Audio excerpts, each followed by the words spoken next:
Okay, we're going to start with our balance. Remember, these balances have this cover, remove, set to the side.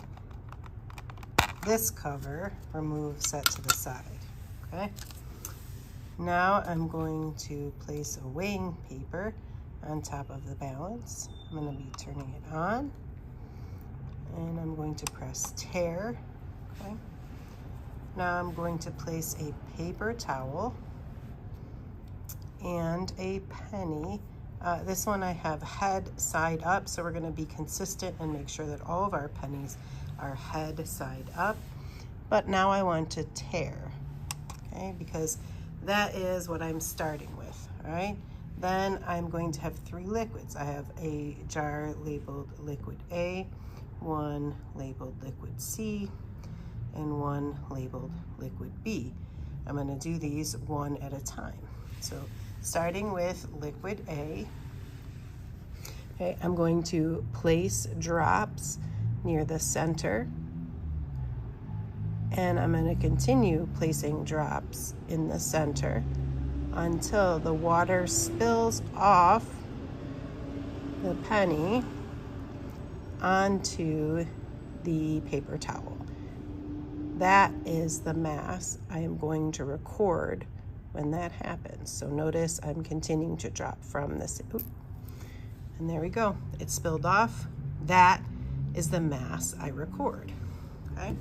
Then I'm going to remove this penny with this paper towel, okay? Place a new paper towel and a new penny, head side up. Press tear just to be sure.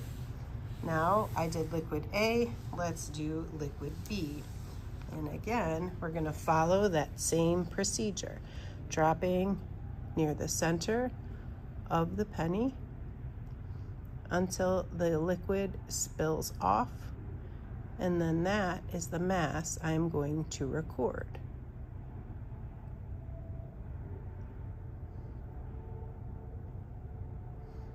Continuing to drop near the center.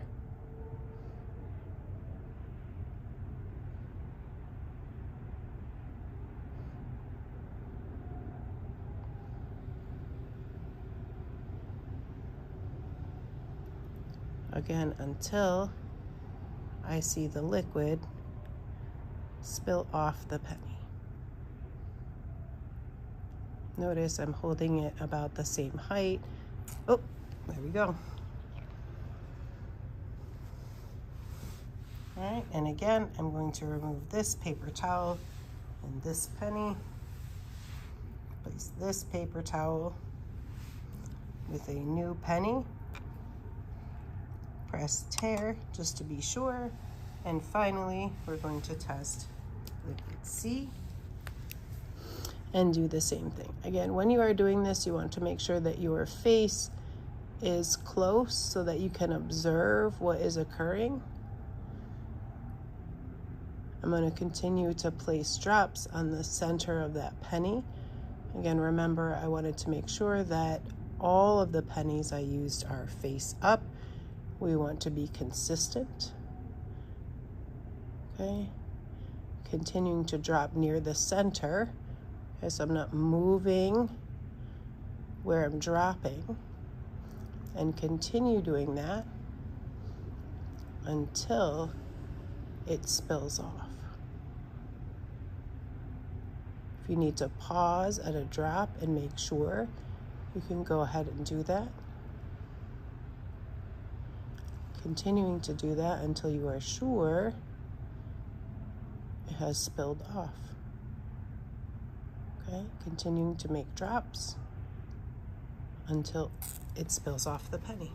And then you are going to record that mass. And that is how you do drops on a penny.